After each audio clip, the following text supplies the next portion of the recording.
Oi. Podemos começar?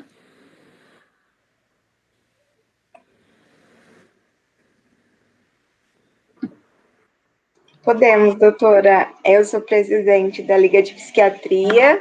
Estou muito feliz que você aceitou também, que a gente foi convidada pela Liga da Medicina Integrativa para participar. E estamos muito felizes de estar aqui com você. Obrigada. Obrigada também. Eu que fiquei feliz com esse convite, de poder falar de Ayurveda e saúde mental para alunos de medicina que têm esse interesse. Fiquei muito feliz. E fiquei feliz que é na faculdade da minha irmã, então é um privilégio. Depois vocês podiam abrir um pouquinho a câmera para eu poder ver vocês também um pouquinho. Mas vamos começar então? Isso, ótimo. Ótimo. Eu tenho mais ou menos 1 hora, né? Vocês disseram. É isso? Sim, aproximadamente. Tá bom. Então eu vou começar com uma breve harmonização. E eu convido vocês a participar, tá bom? E aí depois eu falo um pouquinho de mim, rapidamente, e entro na questão do Ayurveda, pra gente desvendar esses mistérios. Vamos lá. Fechem os olhos. Se vocês estiverem sentados numa cadeira, apoie os 2 pés no chão, levemente. Se vocês estiverem sentados no chão, com as pernas cruzadas, tenta manter a coluna ereta e a cabeça no prolongamento da coluna, de forma que não faça nenhum tipo de pressão. Vocês podem repousar as mãos formando um mudra, que é um gesto reflexológico com as mãos, que tem poder energético, místico, espiritual. Eu sugiro o Shiva Mudra, que é a mão direita em concha, repousada sobre a palma da mão esquerda, também em concha, e as duas sobre o colo. Esse é um gesto de abertura para o conhecimento. Ou então Jnana Mudra, que é a união da ponta do polegar com a ponta do indicador de ambas as mãos, apoiada sobre os joelhos. Este é um mudra de circulação de energia, estabilização do chakra. E nessa posição, em plena consciência, faça algumas respirações bem profundas e lentas, de forma que você possa estabilizar sua mente na sua respiração.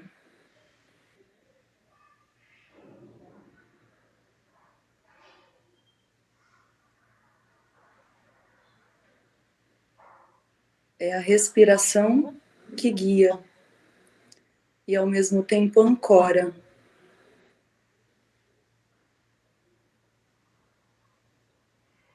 Ancora no corpo, na matéria, e guia a frequências cada vez mais altas.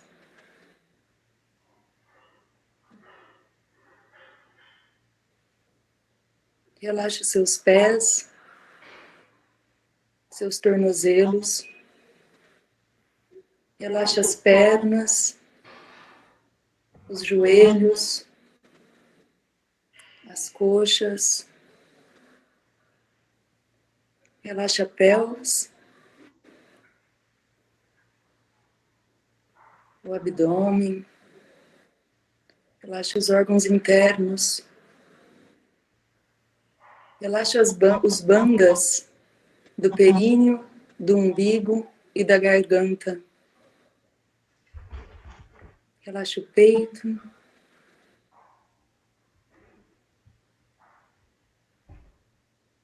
as costelas, as costas, os braços, as mãos. Relaxa o pescoço, a cabeça, as orelhas, o nariz, a testa, o seu terceiro olho, segundo chakra, ou sexto chakra, de baixo para cima.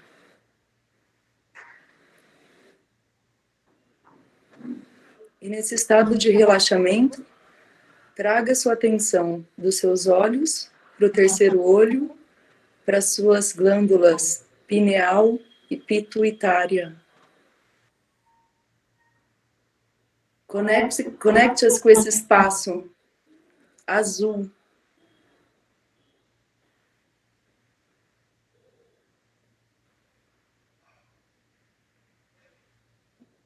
E ancore-se no aqui e agora da sua respiração.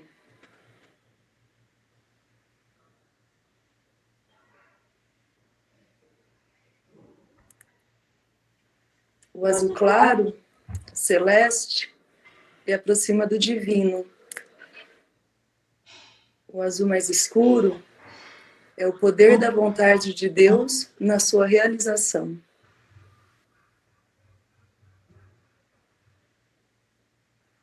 E imagine que essa cor toma conta de todo o seu corpo. E ela pulsa. E ocupa o quarto, as paredes, o teto, o chão. Atravessa o edifício, a casa. Se expande para toda a vizinhança. Visita e encontra pessoas, situações. Atravessa a cidade, o estado, o país. Atravessa os oceanos, engloba o planeta Terra, o sistema solar, os sistemas solares.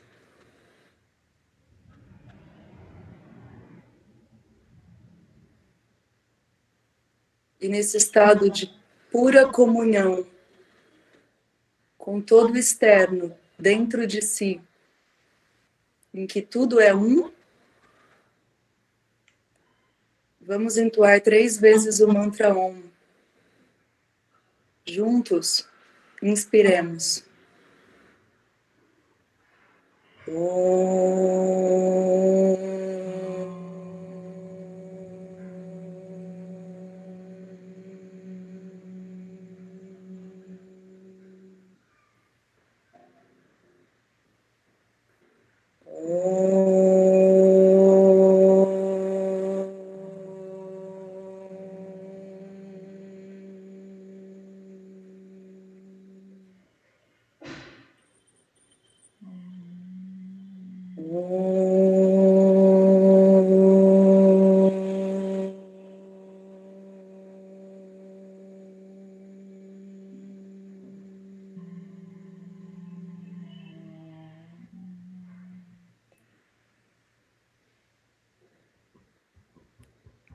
Guru Brahma,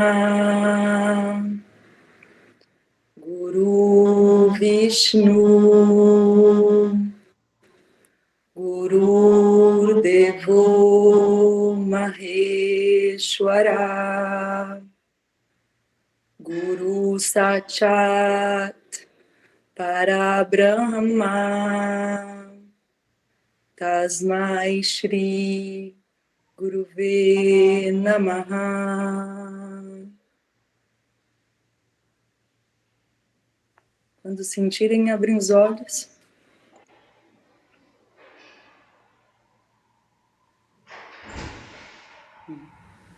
No Ayurveda a gente inicia sempre com um mantra.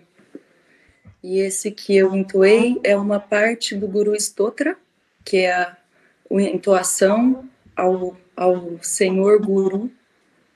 É a segunda parte do Guru Stotra. O Guru é aquele que nos conduz, que nos traz o conhecimento, a verdade maior. Ele tira os véus da ignorância e nos mostra o que é a diferença entre o que é real e o que é irreal. O que é perene e o impermanente, e o que é perene e o que é impermanente. Em outras palavras, ele é a sua sabedoria interna que te conecta com a sabedoria maior, com o que tudo é, com a verdade com letra maiúscula.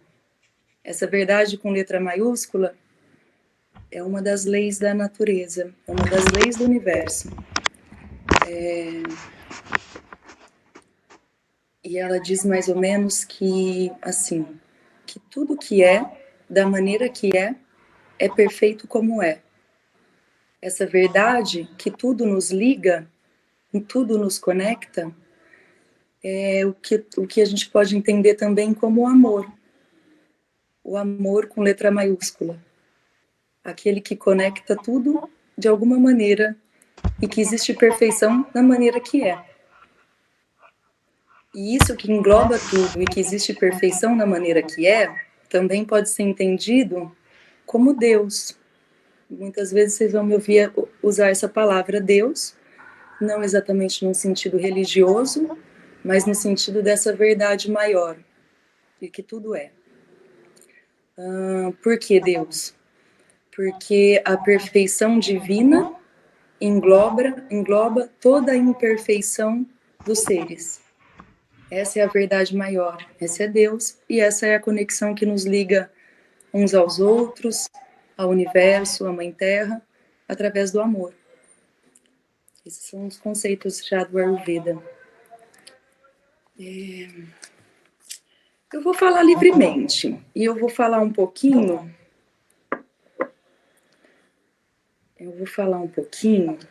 do que é a psiquiatria ou o que é a psicologia no Ayurveda. Eu sei que quando a gente fala de Ayurveda, as aulas básicas vão falar sobre elementos, sobre doshas, chakras, gunas, sobre alimentação. Eu espero conseguir chegar lá. Se eu não conseguir, a gente pode pensar uma outra maneira. Mas antes disso, eu queria fazer uma definição do que é o Ayurveda, já introduzindo um pouquinho da visão da saúde mental, e falar um pouquinho do que é a saúde mental no Ayurveda, tá? Bom, Ayurveda, a própria palavra significa Ayus é vida e Veda é conhecimento. Em sânscrito, as palavras, elas têm um significado em si, elas não são tão estanques. Quando eu falo vida, talvez vocês imaginem aquilo que é vivo. Ayus tem um significado um pouco maior do que isso, é o processo da vida. E o processo da vida é algo que é impermanente. Essa é uma das leis do universo. Está em constante mudança e está invariavelmente caminhando para a morte. Essa é outra lei do universo. Tudo tende à desintegração e transmutação, que vai dar espaço para que venha o novo, que vai tender à desintegração e transmutação, que trará o novo. Essa é uma outra lei do universo. Esse processo da vida, esse contínuo da vida que vai em direção à morte, nos mostra duas coisas. Que a nossa vida é limitada. Que todos os seres que existem no planeta têm uma vida limitada. Mas que existe algo que abrange todos esses seres, que é ilimitado, e que sempre é, e que sempre está. E isso é o Deus, é o amor, é a verdade. Porque dentro dessa verdade as coisas caminham para desintegração, transmutação e um novo nascimento, mas essa verdade sempre é. Essa é outra lei da natureza, do universo. E o que acontece nesse processo de viver? O que acontece com nós e com qualquer outro ser vivo? Nós tendemos a nos adaptar e tentar viver da melhor maneira possível. A gente tem uma tendência de correr atrás da saúde. Isso é inerente ao ser. É instintivo você querer mais e melhor. É instintivo, um dia depois do outro, você tentar se tornar uma pessoa melhor. Isso faz parte também da lei da natureza. E isso mostra que a gente também tem uma outra qualidade. Nós temos a capacidade da adaptação, do aprendizado, de tornar melhor aquilo que a gente tem para aprender. Esses são alguns conceitos de Ayus. E Veda significa conhecimento. Conhecimento, que ultimamente a gente tem visto por aí também traduzido como ciência, como se a Ayurveda fosse a ciência da vida. Ciência, eu acho que é uma palavra que estreita o saber para uma logia bem específica. E conhecimento é uma forma mais ampla de entender. O conhecimento é esse que você, primeiro, experiencia que existe. Aquilo acontece, aquilo é. A partir do momento que você experiencia que aquilo é, você pode criar um conceito sobre aquilo. Por exemplo, a gente não vê o vento, mas a gente sabe que o vento existe. Então, você sente o vento e aí você pode criar um conceito. O ar, ele é possível de ser soprado. Ele venta, o ar se move. É um conceito. Esse conceito pode ser averiguado individualmente. Então, nessa maneira, ele é comprovado. Então, é muito mais sobre um experienciar e ser atravessado por aquele conhecimento do que exatamente fazer um estudo científico para observar externamente. Você observa internamente. Isso que quer dizer conhecimento. E aí, esse observar internamente me leva a outro conceito importante do Ayurveda, que diz que tudo que existe no macrocosmos existe no microcosmos. Tudo aquilo do que é feito, do que é composto macro, é também composto micro. Tudo que é fora, adentro.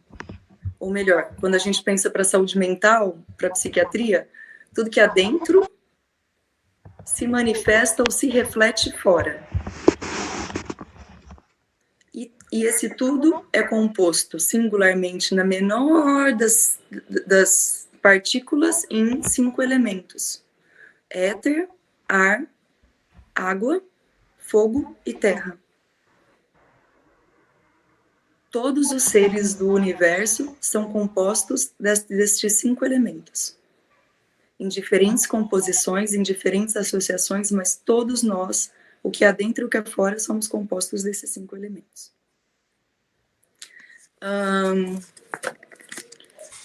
Bom, então isso é um pouquinho do básico do Ayurveda. O Ayurveda é uma ciência de mais de 7 mil anos. Aqui na Índia ele é uma faculdade de 5 anos e meio de estudo. Então, não é um curso de pós-graduação, um curso à parte. É toda uma medicina, é toda uma forma de entender a medicina, de ver essa medicina. É super amplo, a gente não vai conseguir falar de tudo, mas eu vou falar um pouquinho da trajetória médica que me levou ao Ayurveda, e aos poucos eu vou falando sobre algumas leis importantes, tá? que vão levar a gente a pensar na psiquiatria, tá bom? Ok, vamos lá para a psiquiatria. No Ocidente, a gente divide em corpo e mente, e espírito, e cultura. Mas quando a gente fala de saúde mental, a gente basicamente fala de intervenções no corpo e na mente, individualmente falando. Para o Ayurveda, corpo e mente é a mesma coisa. Não existe essa divisão. Não existe essa divisão. Para o Ayurveda, a gente até considera algumas especificidades das faculdades mentais, que são 4 que a gente considera. Ahara, que é ego, Buddhi, que é inteligência, Karma, que é ação ou comportamento, e não me lembro o nome em sânscrito, mas o outro quer dizer a interpretação das sensações, os sentidos. Nós temos os 5 sentidos que também se relacionam com 5 elementos. Nós temos o ouvido, que se relaciona com o ar. Quando o ar veio, fez-se o som. A gente tem os olhos, que se relaciona com o fogo. Quando veio a luz, foi possível ver. A gente tem o olfato, que se relaciona com o cheiro. Não, o olfato, desculpa. Porque o olfato se relaciona com o éter, o anterior, porque é o prana, é a energia, é da onde vem. A boca se relaciona com o cheiro, com o gosto. Falei, isso. E o tato se relaciona com o sentir, com o tato. Acho que é isso. A boca se relaciona com a terra, é isso que eu tô falando, com a terra. E o tato se relaciona com a água. Bom.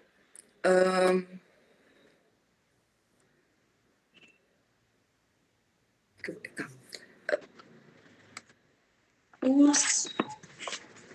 Os 5 elementos, a mente. Os 5 sentidos os 5 sentidos são esses, e o 6º sentido é o pensamento. Então, a nossa mente tem a ver com o 6º sentido. E na hora de avaliar a mente, na psiquiatria, a gente faz um exame do estado mental, um pouco mais pormenorizado. A gente avalia as funções cognitivas, atenção, concentração, memória, vigilância, as funções afetivas, humor, afeto, atitudes, as funções de pensamento, né? As alterações de senso-percepção, os pensamentos, e as funções de vontade, que seria já uma junção de todos esses. E aí a vontade tem a ver com a manifestação de como o ser se coloca no mundo. No Ayurveda, a gente divide em menos, e isso é parte do corpo. Isso é parte do corpo, não se divide. E daí é que vem uma coisa interessante, porque se não se divide Ayurveda, o corpo e mente é a mesma coisa, não existe uma psicologia do Ayurveda como existe uma psicologia no Oeste. Porque a psicologia tende a estudar o funcionamento normal desta mente separada. Essa mente separada do corpo e essa mente também separada do espírito. A psicologia vai até o que o Freud chamou de inconsciente, o que Jung chamou de nominoso, ou divino, ou espiritual. O Jung ainda tentou explicar um pouco mais de como se entra nesse espaço, mas ele não avalia esse espaço. Mas a psicologia, em geral, não estuda a mente.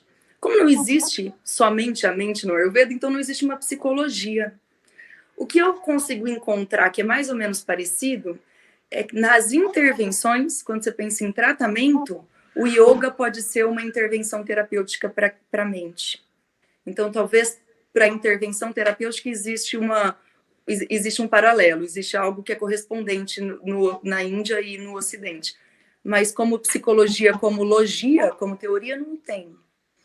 Mas tem psiquiatria, não tem psicologia, não tem o estudo normal da mente, porque isso é mente e corpo, e isso no Ayurveda se estuda em doshas, gunas, apanas, a gente vai entrar lá. Mas tem uma psiquiatria. O que é a psiquiatria? A psiquiatria é os sintomas, os transtornos mentais, é quando a mente adoece. E aí vamos entrar um pouquinho na visão do Ayurveda. O que é uma mente adoecida? Porque a mente, ela tem que estar ancorada no corpo. Se a mente está ancorada no corpo, ela pode, a partir desta conexão, também receber mensagens mais claras do self. O que é o self? O self é o espírito, é o eu maior. O Ayurveda considera que nós temos um corpo físico feito de matéria e que é composto desses 5 elementos, éter, água, fogo, ar e terra, e que existe um espírito que ancorou neste corpo. E este espírito, ele apesar dele ser impermanente na vida material, ele é permanente. Ele vem em outras vidas. o Ayurveda considera a reencarnação. E ela, inclusive, a partir disso, vem uma outra lei importante do universo. A reencarnação, a lei da reencarnação é conectada com duas leis importantes, isso é bem importante. A lei do Dharma e a lei do Karma. A lei do Dharma em si significa lei. O que é que significa essa lei? Essa lei da permanência de Deus, ou da verdade, ou do amor que tudo é.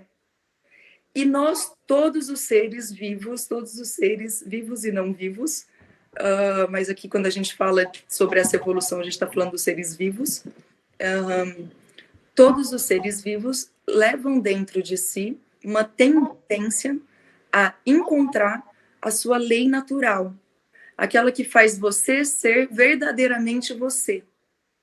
É como se esse fosse o rumo do que é encontrar Satchitananda. O que é Satchitananda?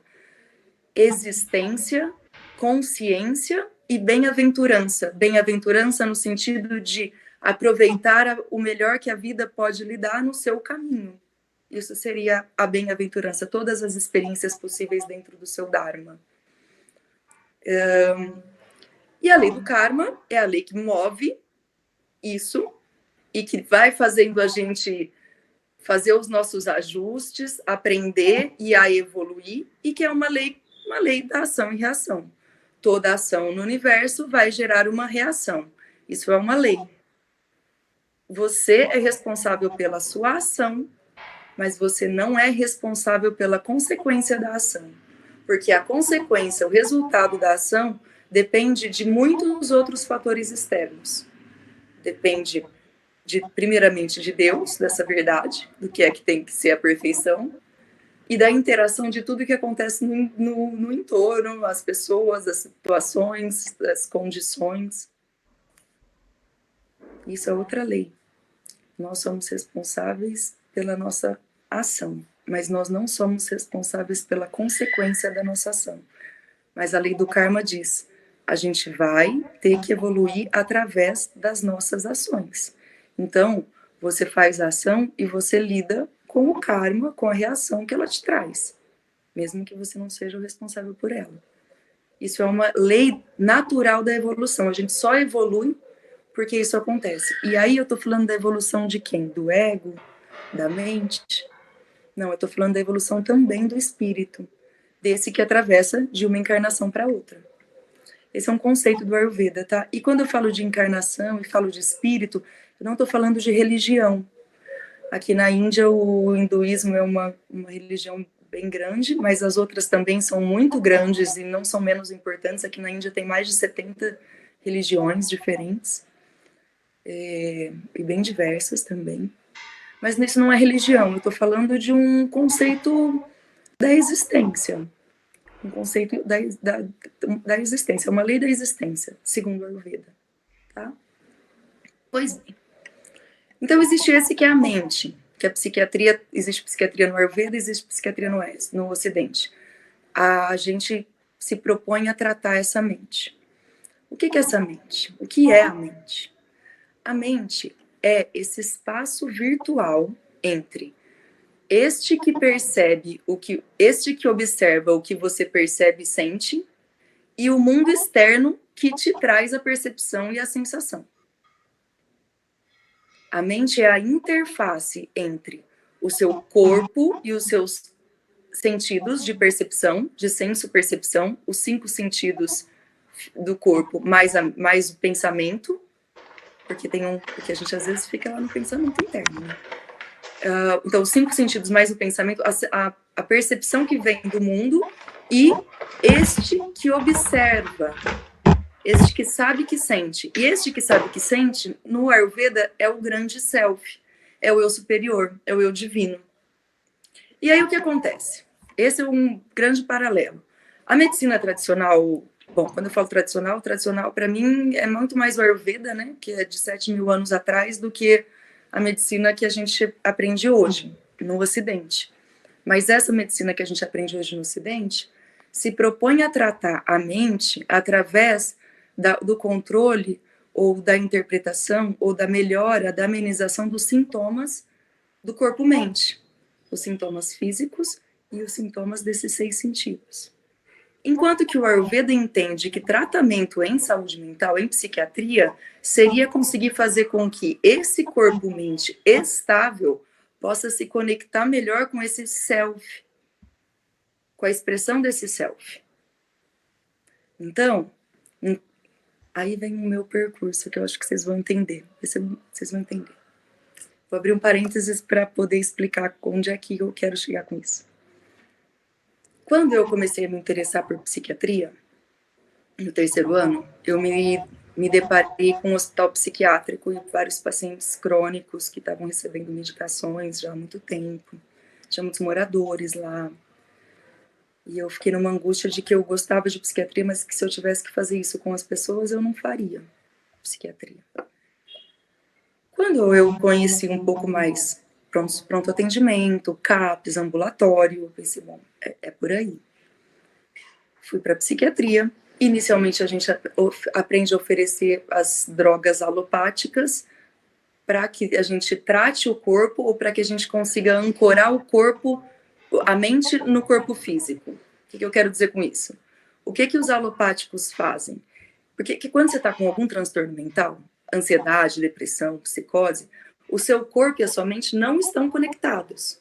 Não estão conectados. Por exemplo, ganho de peso, perda de peso, não dorme, essa mente não para, esse corpo e essa mente não consegue dormir, né? Mudança do padrão de expressão de si mesmo. Na depressão, a pessoa perde energia, fica cansada, não consegue, ou num estado maníaco fica com muito mais energia. Essa mente, ela não está estável. Esse corpo e essa mente não estão comunicando, né? O que os alopáticos fazem? Eles ajudam a acalmar esses sintomas da mente-corpo. Ajuda a acalmar o sintoma da mente-corpo. Mas eles não exatamente atingem qual é a causa que está fazendo essa mente não ancorar, certo? E aí vocês vão começar a se deparar com seus pacientes psiquiátricos, e aí o que acontece é o seguinte, vem a primeira vez, você entende a história, faz uma bela anamnese e dá uma medicação. Vem a segunda vez, você ajusta a medicação, vem a terceira, quarta vez, o paciente está um pouco melhor. E aí? Você até sabe fazer uma boa anamnese, você até escuta esse paciente, ele te fala sobre as questões dele. Mas qual é a profundeza da alma que você consegue interpretar? E aí, por causa disso, eu fui buscar a psicanálise. Eu queria poder interpretar um pouco mais, eu queria oferecer um pouco mais para o meu paciente. Então, eu fui buscar através do discurso, o que é uma ótima ferramenta. Eu uso também, até hoje, é uma excelente ferramenta. O discurso faz com que a gente centre muito mais nas funções mentais e no entendimento dessa função mental, da maneira que é o padrão específico de cada um e como interage com o mundo externo. Essa conexão, né? Mente é essa interface entre esse que observa e o que acontece no mundo. É uma excelente ferramenta. Mas, de novo, eu comecei a pensar, mas isso é só para o mental. E na nossa realidade do nosso país, muitas pessoas não conseguem ter essa elaboração ou têm acesso a esse tipo de tratamento na profundidade necessária. As pessoas ainda estão precisando se manter vivos. Eles ainda estão tentando lutar pela sobrevivência. Quando você está lutando pela sobrevivência, você não está aprendendo grandes interpretações da profundidade da alma. Então, trabalhando em saúde pública, que eu gostava muito, eu comecei a deparar com um certo limite. Daí eu comecei a pensar, ok, se eu posso tratar a mente a partir do corpo, eu devo poder tratar a mente a partir do externo, que é da onde essa mente está recebendo informação. Quero tratar a partir do environment, a partir do ambiente, da comunidade, a partir do que é da realidade da vida dessas pessoas. Que foi um trabalho super intenso no CAPS, propondo atividade social, propondo atividade artística, culinária, o yoga. Fiz bastante Ayurveda na prática com essas pessoas, que também é muito legal. Também é muito legal. Mas aí... e aí nessa época eu fui estudar antroposofia. E na antroposofia eu aprendi, foi porque eu também estava na antroposofia, eu aprendi sobre o corpo etérico. A antroposofia considera 4 corpos. É o corpo físico, o corpo astral, que seria mais ou menos o mental, o corpo espiritual e o corpo etérico. O corpo etérico é esse ambiente no qual você está imerso e que contempla tudo que você consome, come, vê, e todas as suas relações, o que você faz, o que você recebe, o que você dá, o que você recebe. Que eu achei muito interessante. A antroposofia, que é a conexão do homem com Deus, me abriu essa pergunta. Opa, se eu consigo tratar pela arte, e eu consigo tratar pelo corpo etérico, e isso conecta o homem a essa consciência maior divina, como é que eu faço para intervir pelo caminho oposto, a partir da espiritualidade para a mente? Talvez se eu puder partir da espiritualidade, só basta que o paciente tenha fé, entendimento de que ele é um ser espiritual ocupando um corpo material, que vai ser possível tratar, certo? E foi assim que eu cheguei no Ayurveda. E daí, agora isso é um pouquinho contraditório para nós médicos ocidentais. Daí, se eu estou considerando que a perfeição divina, do qual nós somos fagulha, do qual a gente é totalmente existência, consciência e bem-aventurança, essa perfeição, o que é que está impedindo a gente de manifestar essa perfeição do self? É uma mente instável, e essa mente instável causa um corpo doente. A gente pode pensar ao contrário, mas um corpo doente causa uma mente estável, sem dúvida, é tudo interligado, Mas esse corpo, se ele tem uma mente calma, ele se acalma. Se ele tem uma mente bem alimentada, ele fica forte. Se ele tem uma mente estável, ele se estabiliza. E aí entra uma questão. Eu começo a entender que qualquer doença física, primeiro ela é uma doença mental. Essa mente que não está estável o suficiente para permitir a manifestação do self, que é perfeito, que não é doente, que está seguindo o seu dharma e aprendendo através dos seus karmas. Isso acaba reduzindo a nossa medicina a um fato de que as especialidades que tratam órgãos ou partes específicas do corpo, na verdade, não estão, pela visão do Ayurveda, não estão efetivamente fazendo um tratamento completo. Está suprimindo sintomas, resolvendo uma questão, mas que isso não é a causa, não é da onde a doença parte, né? A doença parte de algo muito, muito anterior, que é essa mente,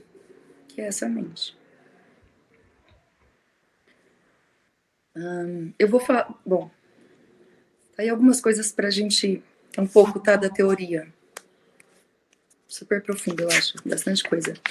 Mas eu vou tentar mais uns 10 minutinhos, 15 minutinhos, falar agora um pouquinho de algumas coisas práticas, tá? Porque eu sei que médicos adoram aprender como tratar. Então eu vou dar uma pincelada nisso. Esses 5 elementos que compõem tudo que existe, éter, ar, água, fogo e terra, no nosso organismo, ele vive, ou fora, né? Mas agora vamos falar da gente, porque eu quero conectar com falar da mente e tal. Mas o que acontece? Ele se conecta uns aos outros, e eles estão em eterno movimento, numa eterna impermanência, e dentro do caos se estabelece a homeostase. Essa junção de como esses elementos se dão e que eles têm esse desequilíbrio que traz uma homeostase, a gente chama de doshas. Nós somos compostos por 3 doshas mais importantes. Cada um desses doshas depois se divide em 5 outros. Na verdade, são 12 mais 3, são mais. Mas os doshas mais importantes, os 3 doshas são Vata, Pitta e Kapha. Vata é o representante de éter e ar. Pitta, de fogo e água. E Kapha, ou Kapha, no Brasil às vezes fala Kapha, mas Kapha é a junção de terra e água. Vata, éter e ar. Leve, frio, seco, rápido, ligeiro, se movimenta, inquieto. Magro, ressecado. Pitta, fogo e água. lembra que o fogo não pode existir sozinho, porque se o fogo existir sozinho, ele queima. Queimar não é uma coisa boa nem ruim. Queimar significa transmutar, mas se ele existisse sozinho dentro de você, você ia transmutar, você não ia ser você, né? Então, ele vem com água. Imagina o fogo como essa água quentinha. Sempre que eu falar de fogo, por exemplo, fogo metabólico, fogo digestivo, que é um conceito do Ayurveda, é essa água quentinha que esquenta, que dá coragem, que dá intensidade, que permite a metabolização, a transformação, a digestão. Portanto, também permite o entendimento, a absorção do conhecimento. O Pitta mora nos olhos ou na cabeça. O Vata mora nos ossos, basicamente nos ossos longos. É por isso que a atividade física aeróbica é muito bom para Vata, por exemplo. Os asanas do yoga são bons para Vata. Para Pitta é bom a meditação, porque esfria, acalma, traz o ar do pranayama, centra, direciona toda essa energia. O que é o Pitta? É quente, é intenso, né? É adstringente também, ele é um pouco adstringente, é difícil dizer isso. Ele combina com o amargo, isso é outra coisa. Ele é leve, ele é rápido, né? E o Kapha, que é água e terra, é denso, sombrio, pesado, frio. E ao mesmo tempo é doce, aconchegante, lento, profundo. Okay? Esses são conceitos dos doshas. Esses se dividem, mas acho que a gente não precisa entrar nisso. Depois vem o conceito dos gunas. Porque o conceito dos gunas significa efeito. Guna significa efeito. Efeito do quê? Efeito energético, efeito do movimento. Outra coisa... eu vou abrir um parênteses aqui, tá? Esses elementos, eles se movem através da energia. E existem duas maneiras clássicas de se produzir energia. Através do som e através da luz. O movimento harmônico de onda, harmônico simples, né, de onda, que gera uma energia e move esses movimentos, esses elementos, mistura, metaboliza, digere. O que são os gunas? Os gunas são os efeitos. São 3 gunas: tamas, rajas e sattva. Tamas significa a lentificação, a densidade, aquilo que faz a gente voltar para dentro, aquilo que faz a gente paralisar, aquilo que faz a gente voltar mais para o passado do que para o presente, aquilo que faz a gente querer digerir e demorar um pouco mais para digerir, demorar um pouco mais para entender, demorar um pouco mais para atravessar, para compreender o conhecimento. Lembra o conhecimento? O conhecimento é aquilo que a gente atravessa. Vou chegar lá. O tamas seria o que a gente pensa mais num quadro depressivo. Ele tem tamas. O rajas é a agitação, é a intensidade, é aquilo que move para frente, é aquela mente inquieta, é aquilo que não pode parar, aquilo que tem que fazer, aquilo que tem que movimentar, aquilo que pensa no futuro, que se preocupa, aquilo que traz o medo, a angústia, a ansiedade. Os casos ansiosos, maníaco-depressivos, quando está no estado hipomaníaco, é mais rajas. Mas quando a gente fala de transtorno mental, todos têm um pouquinho de rajas, porque é isso que não está estável, é isso que está em movimento, é isso que quer produzir, isso que quer fazer, isso que precisa mudar.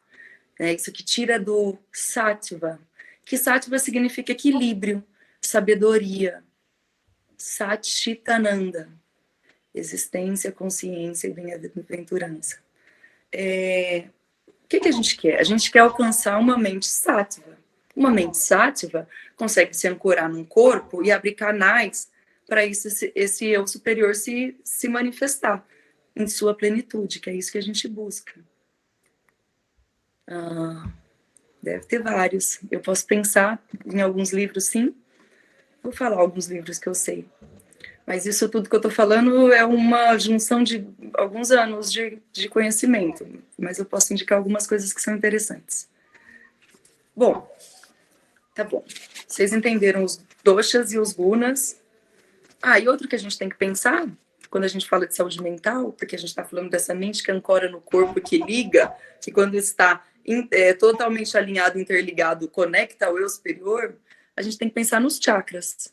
Chakras são campos energéticos de concentração de energia que nós temos no nosso corpo. Nós temos centenas de milhares de chakras, mas existem 7 chakras mais principais que acompanham a nossa coluna pelo lado interno e que eles têm uma relação muito grande com o entendimento dessa mente, essa mente que interage com o mundo. Eu vou tentar falar rapidamente. O chakra básico, que é esse que fica no períneo, que se localiza no períneo, que se conecta ao quadrado e ao vermelho, ele é o chakra do entendimento do mundo material.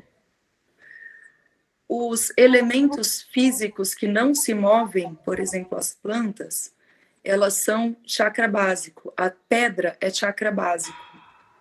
A planta ainda vai para o segundo chakra também. Mas a pedra é chakra básico. Ela é simplesmente um bem material. Ela também evolui. Ela sai de um estado grotesco, tamas, e através dos efeitos dessa energia que vai mudando os elementos e que vai encontrando essa pedra, ela vai se lapidando e um dia essa pedra vai virar um cristal, sattva. Isso acontece no ser humano, isso acontece na pedra, isso acontece no... O Ayurveda é para tudo. Tudo que existe dentro existe fora. O segundo chakra, que é esse que fica um pouco abaixo do nosso umbigo, é o chakra...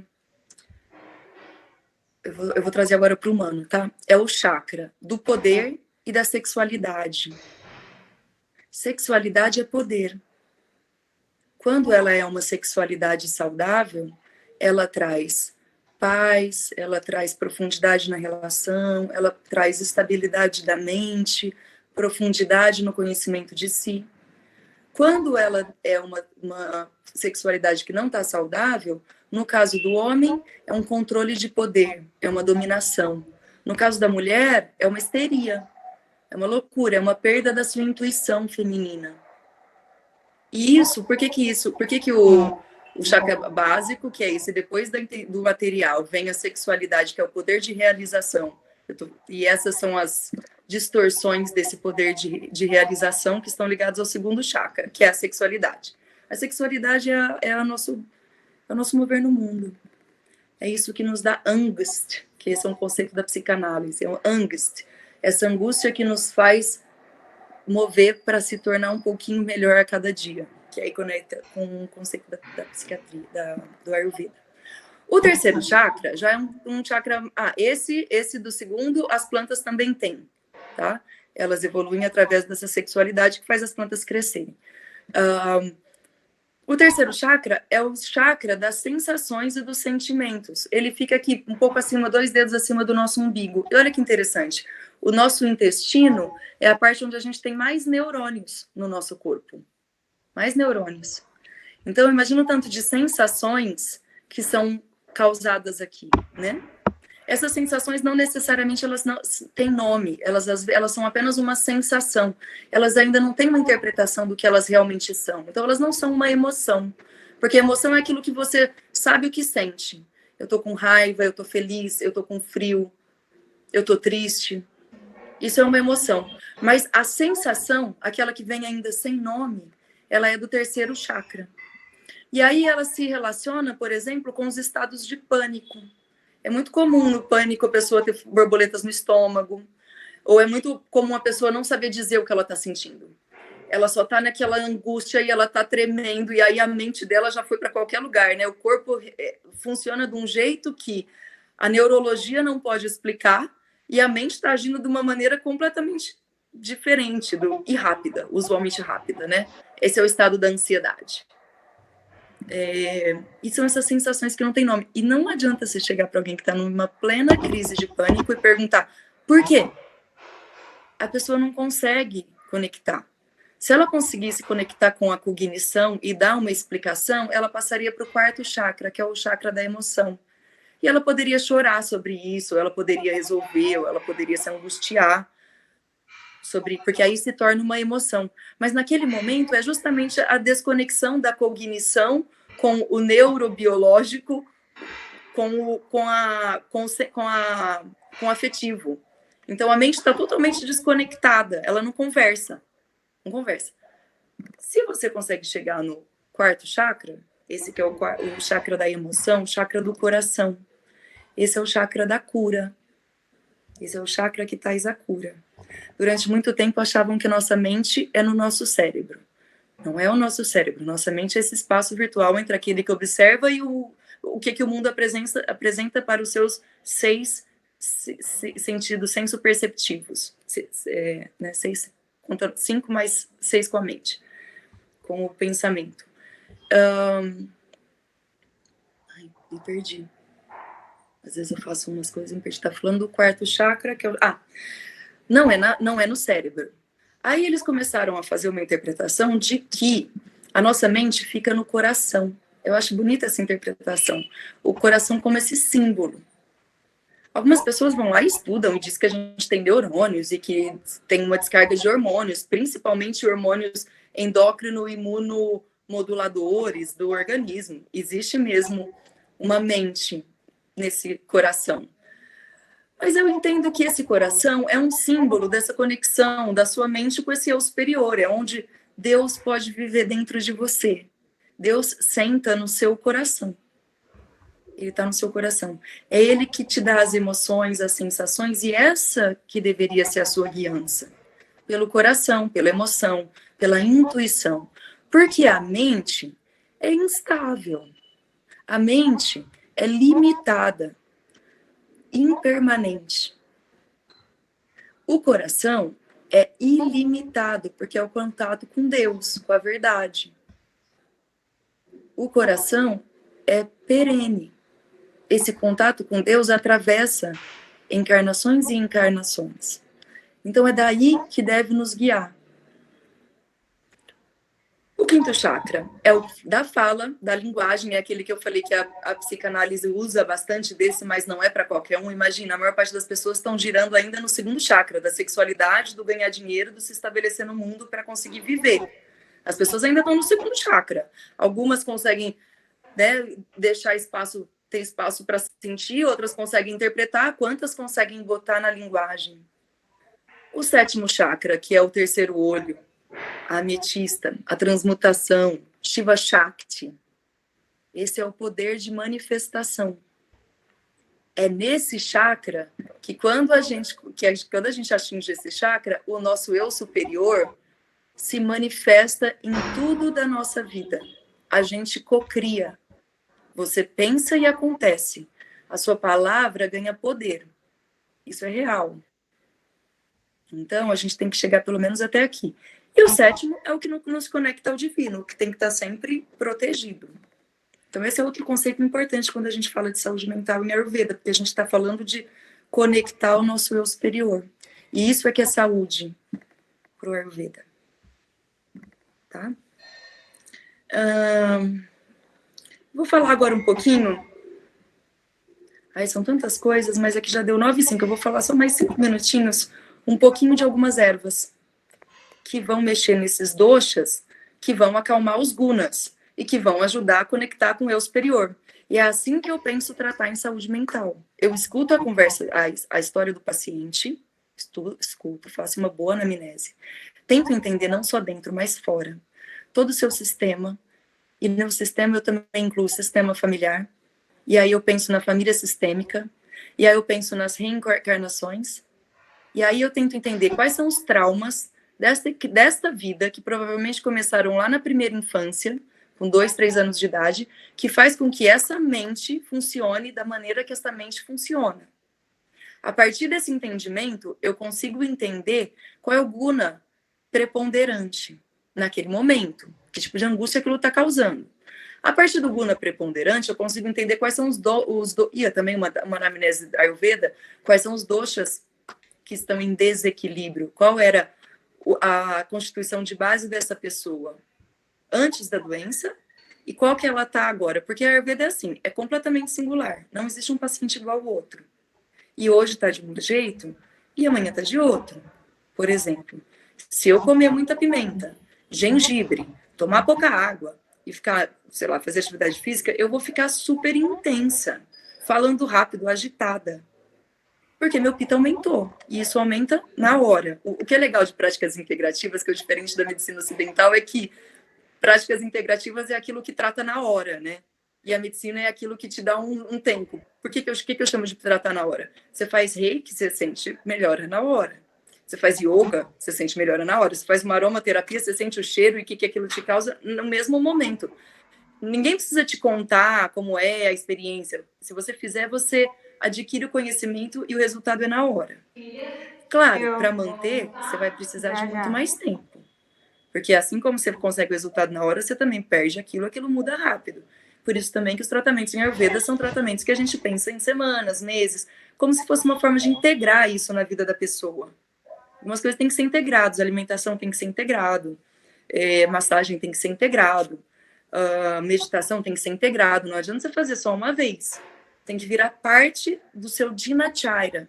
Dinacharya é a sua rotina diária. E a rotina diária é super importante para o Ayurveda. Super importante. Acho que a gente tem que fazer uma aula sobre Dinacharya. Já tive uma ideia, se isso interessar vocês. Porque Dinacharya é o seguinte, desde a hora que você tem que acordar, que tipo de alimentos que são interessantes, que atividades são importantes no começo da manhã, que tipo de alimentos, qual é o horário durante o dia, que tipo de atividades para cada dosha, como é o processo de anoitecer. Eu acho que isso... E aí dá para incluir tratamentos, ervas, alimentação, porque, tá vendo, é toda uma nova... Tá? A gente pode marcar isso, que é legal. Que é uma das bases para a gente poder propor um tratamento. Mas é legal que seja mesmo uma segunda aula, porque, né, como que a gente avalia o paciente e como é que a gente pensa em fazer um projeto terapêutico. Então, daí, assim, como é que a gente trata com Ayurveda em saúde mental? Alimentação. E a alimentação é algo super importante para o Ayurveda, como você come. E quando a gente fala de alimentação, a gente também fala o que você está vendo, o que você está ouvindo, o que você está cheirando, o que você está sentindo. Tudo isso tem muito valor na saúde mental, né? Como é que você vive no seu environment, como é que é o ambiente que você convive, as pessoas com quem se relaciona, porque isso vai ter tudo a ver com a sua saúde mental. Então, os alimentos são importantes. Aí, entre os alimentos entram as ervas são medicamentos no Ayurveda. Erva é remédio. Masala é remédio, tempero é remédio. E é remédio mesmo. E funciona na hora. Funciona na hora, né? Se você tá com uma dor de garganta, você toma um própolis mel, um chá de limão, gengibre e mel, você sente uma melhora imediata, né? Então, como a gente se alimenta, as ervas, a meditação. A meditação é um tratamento poderoso na saúde mental, porque a meditação vai ancorar a sua mente no seu corpo e permitir o seu contato com o seu eu superior, para você voltar para o seu Dharma e parar de viver karma. E karma é ruim, porque karma é ação, não é bom nem ruim. Quando você está doente, quando você está deprimido, quando você está ansioso, quando você está com psicose ou com uso abusivo de substâncias, qualquer um dos transtornos da psiquiatria, o que acontece? Você fica vivendo aquela história, aquele sintoma, aquela condição repetidamente. E você fica produzindo mau karma. Então você fica repetindo, e você não evolui. Você tem que voltar para o seu Dharma.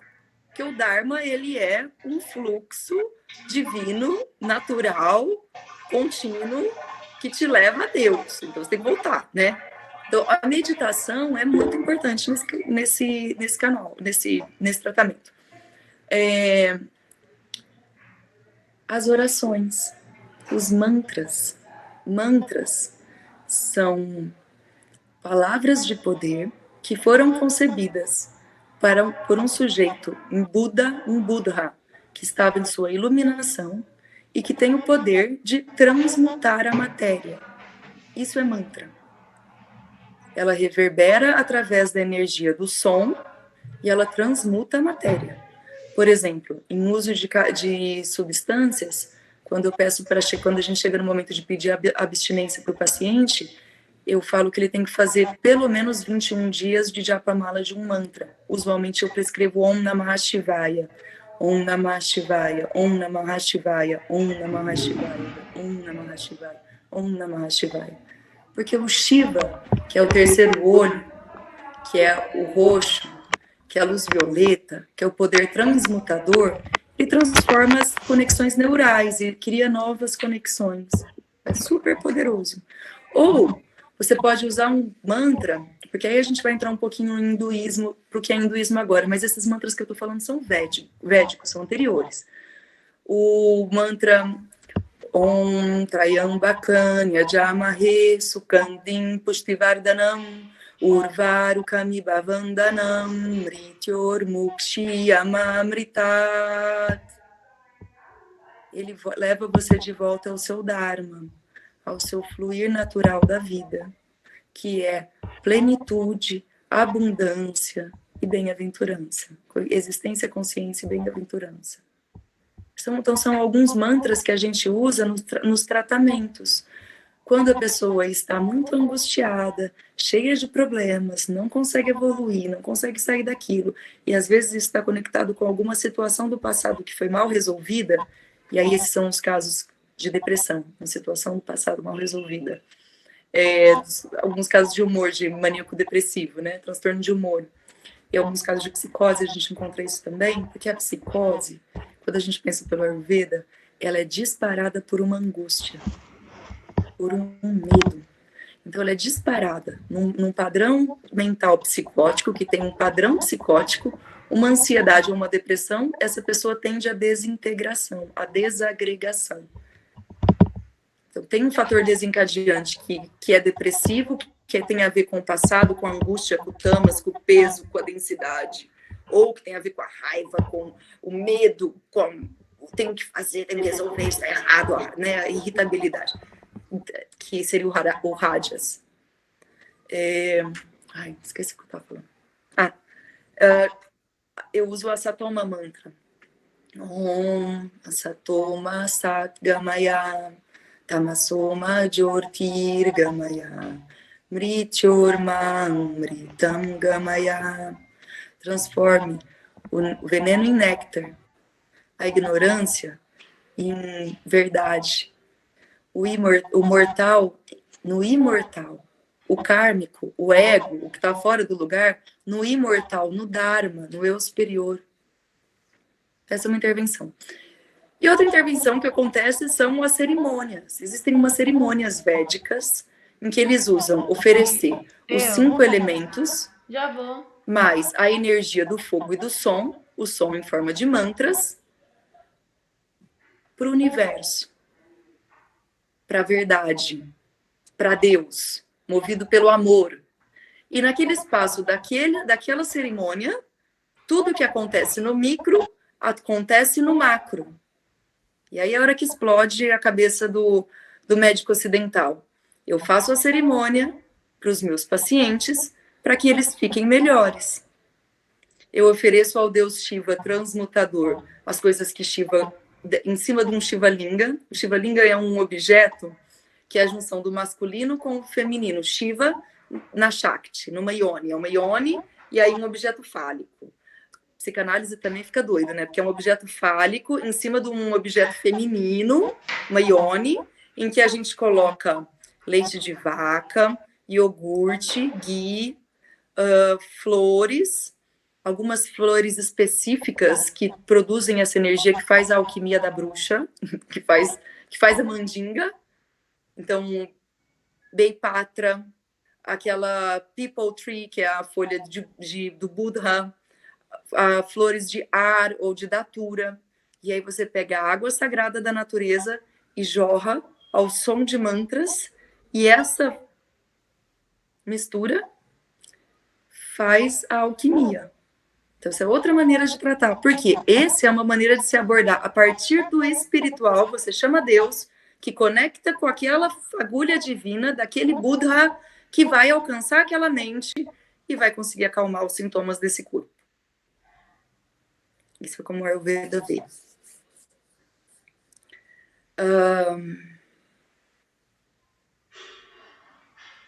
Será que a gente para agora? Será que eu falo algumas ervas?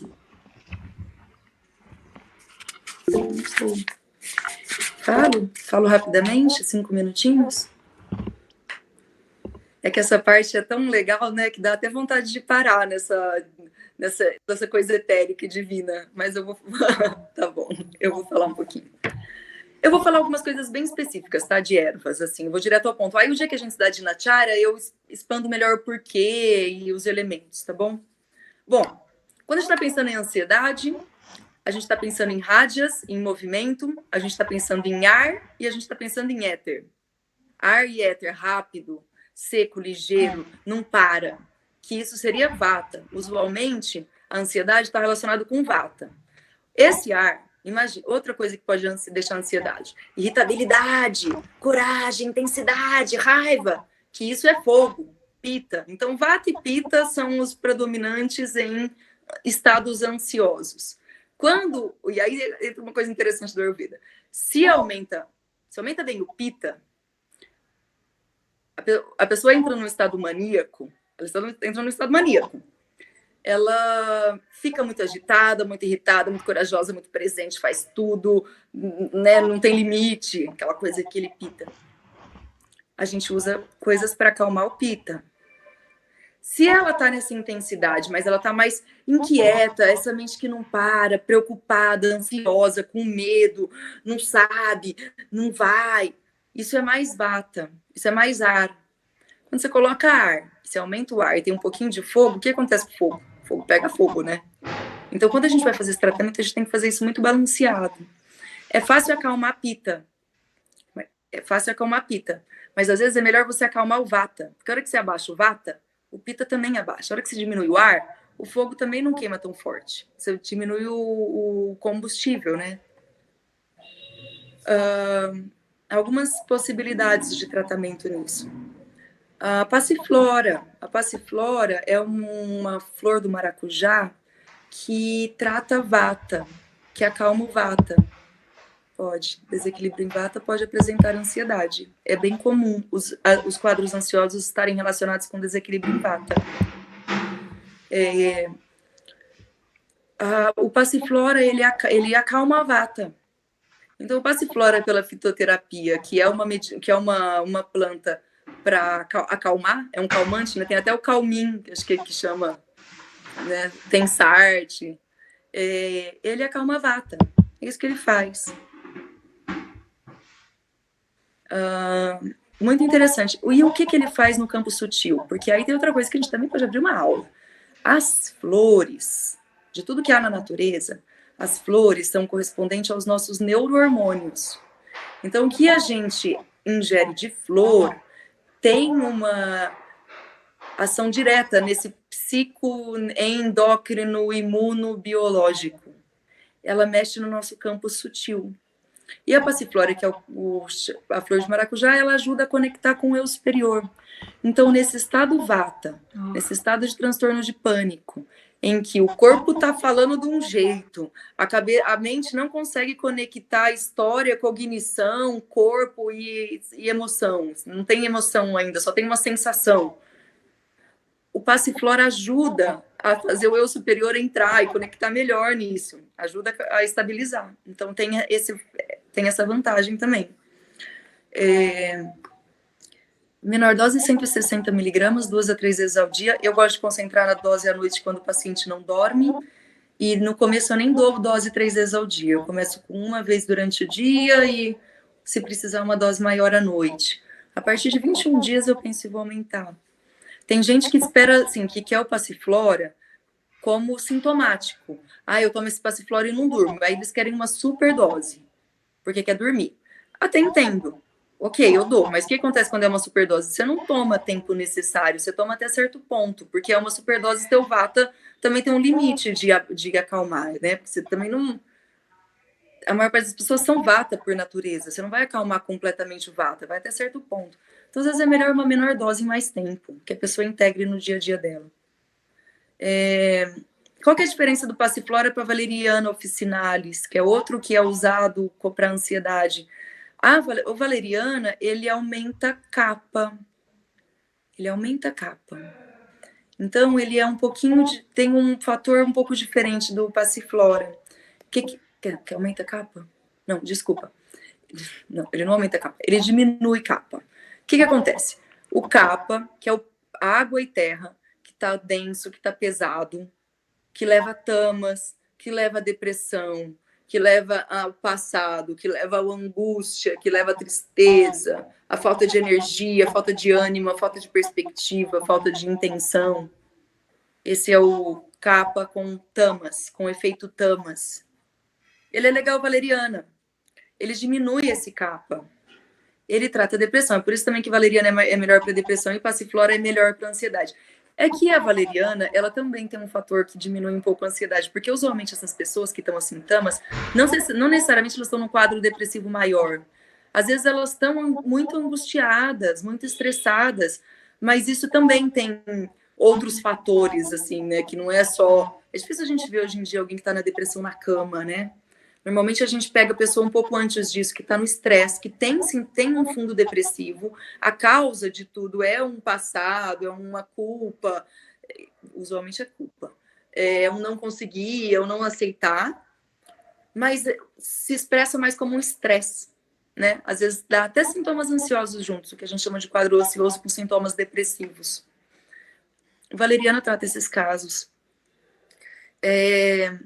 A centelha asiática, você pode cozinhar com um pouquinho de ghee e leite, uma formulinha fácil de fazer.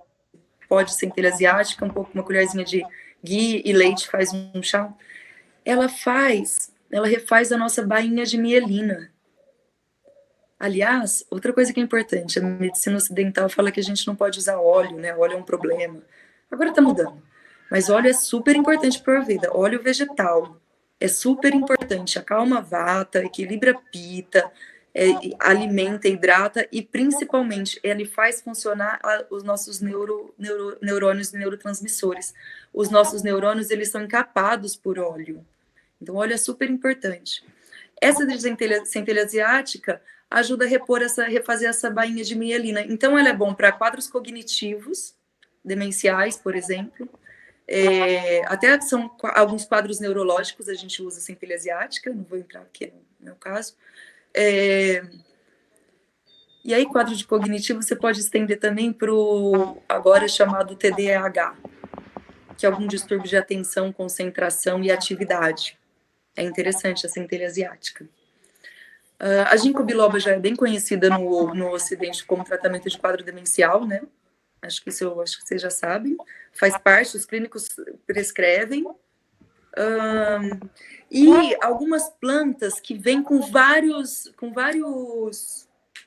nutrientes, proteínas, que aí não dá nem para descrever tudo, mas que são muito ricos também para o estado mental, porque ele traz um equilíbrio de todos os doshas. Alfafa, moringa, clorela, das ervas,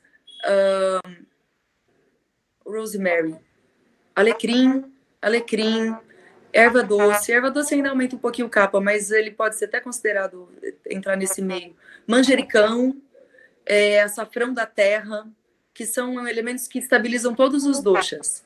Então, eles são muito legais para esse estado mental. A gente quer acalmar essa mente. Então, ele não é nem rajas, nem pita, ele é sattva. A gente quer chegar no estado sattva. Então, esses alimentos são muito legais em todos os quadros, basicamente todos os quadros do Ayurveda. Eles são tridoshas, eles são considerados tridoshas. Então, ele é bom para qualquer dosha. E tem tudo a ver com essa conexão da mente. E mais uma outra coisa que eu acho que eu falaria, que é quando a gente tem desequilíbrio serotoninérgico, a gente tem que lembrar que a serotonina, ela é produzida por um cofator, ela precisa do cofator, que é o ômega 3, ômega 6, ômega 9, que são óleos, principalmente no óleo de linhaça, no óleo de fígado do peixe, mas o peixe que come alga verde, né? Não é um peixe que come ração. Ou ela é presente também, deveria ser presente no boi que come grama. É super importante para dar nos quadros quando você está tratando depressão, ansiedade, que você vai dar inibidor seletivo de recaptação de serotonina, para você aumentar o cofator para a produção dessa serotonina. Não dá só o remédio, mas dá o substrato necessário para essa produção. Então, também é legal o uso do ômega 3 nos quadros de transtornos ansiosos e depressivos. Que mais? Aqui a gente tem remédios específicos. Aqui a gente tem Brahmivati, Gotukola. Eu estou na Índia, não sei se vocês sabem, eu estou na Índia. E a gente tem que são várias ervas misturadas. Qualquer dia eu posso até enviar a receita, não sei falar. Mas eu acho que vocês podem até encontrar isso no Brasil. O Brahmi-Vati é bom para atenção, concentração, memória, uma agilidade mental adaptativa. E o Gotu-Kola é quase que a mesma coisa. Mas o Gotu-Kola dá um pouco mais de energia. A gente tem que tomar cuidado com os pitas. E quando a pessoa está muito maluca, se ela estiver em psicose, não acho legal usar o Gotu-Kola. Mas o Brahmi-Vati é legal. Acho que é isso. Não sei.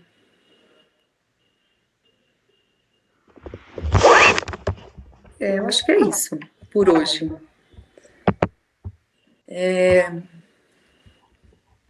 Se vocês quiserem abrir para perguntas, perguntar alguma coisa, se vocês tiverem tempo. Foi muito boa a aula, Lu. Muito obrigada. Oi, Ju, deixa eu te ver. Deixa, peraí. Gente, eu não vejo minha irmã há uns 3 anos. Mais ou menos. Isso mesmo. Tá aparecendo?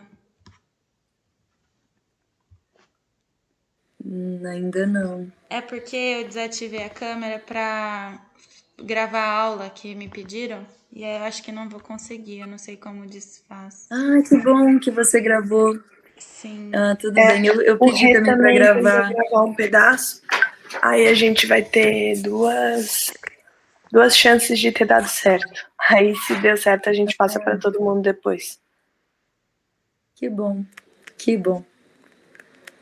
Acho que eu vou ter que te ligar para te ver, né, Ju? Porque aqui não tô conseguindo. Sim. Não tô conseguindo. Tudo bem. Tudo bem. Depois a gente... gratidão também. Gratidão também.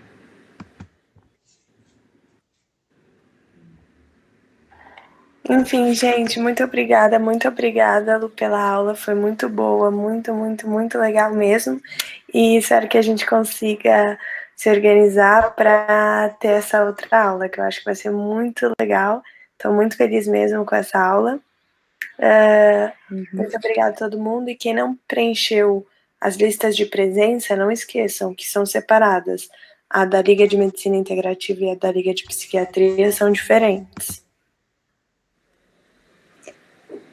Muito obrigada pela oportunidade de falar com vocês. Faz mais de 1 ano que eu não dou aula e é a primeira vez que eu ensino esse lado da Ayurveda para alunos de medicina. Então, eu estou sentindo que é um presente do universo poder compartilhar isso com vocês, poder plantar uma sementinha aí que possa crescer em boa intenção, no cuidado com o paciente, em expansão, extensão do cuidado e uma crítica real, clara, da medicina que a gente faz, que a gente pratica hoje em dia, né?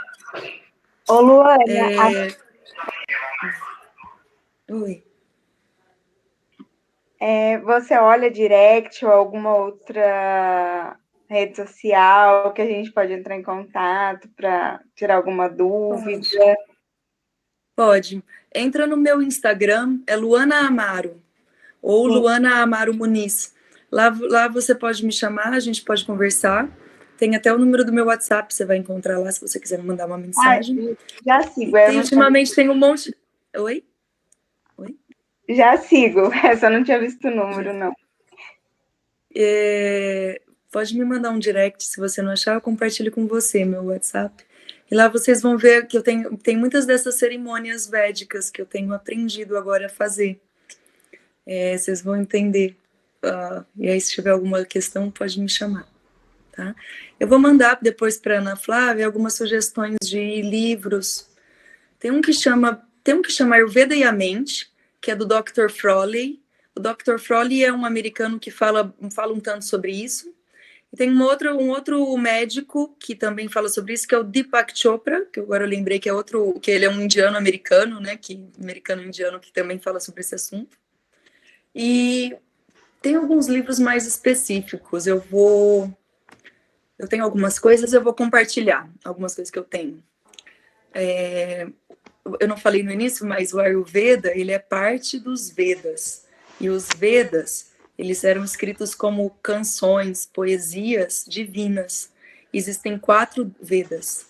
O Rig Veda, que é o mais antigo, o Atharva Veda, o Adyur Veda, e o Ayurveda, ele é mais do Adyur e do Rig Veda, e o Sama Veda. O Sama Veda é uma canção a Krishna. É super lindo. Vou mandar para vocês também darem uma olhadinha. Bom, acho que é isso, né? Posso fazer não sei se vocês querem dizer mais alguma coisa, mas eu posso fazer depois um mantra de fechamento? Acho que pode sim. Ninguém tem mais nenhuma dúvida, não quer perguntar mais nada. Aproveitem, senão também depois vocês podem usar as redes sociais para falar com a Lu, e assim que ela for me passando todas as outras coisas, eu vou mandando para vocês, que vai ser muito legal. Tá bem, então vamos lá. Om Sarve Bhavantu Sukhinaha Sarve Santu Niramaya Sarve Bhadrani Pashantu Makashidu Kababawe Om Purnamada Purnamidam Purnamuvashate Purnasya Purnamadaya Purnameva Vashishate Om Shanti Shanti Sushanti Bhavatu Paramatma Ki Jai Ho Sri Satya Mahaprabhu Ki Jai Ho. Que a luz desse conhecimento possa crescer dentro de vocês. Um beijo. Obrigada, gratidão. Muito obrigada, Lu. Foi incrível a aula, gostei muito e até a próxima. Então é Até, isso, querida. gente. Ótimo dia para todo mundo. Boa noite para a Lu. Boa noite. Tchau. Beijo.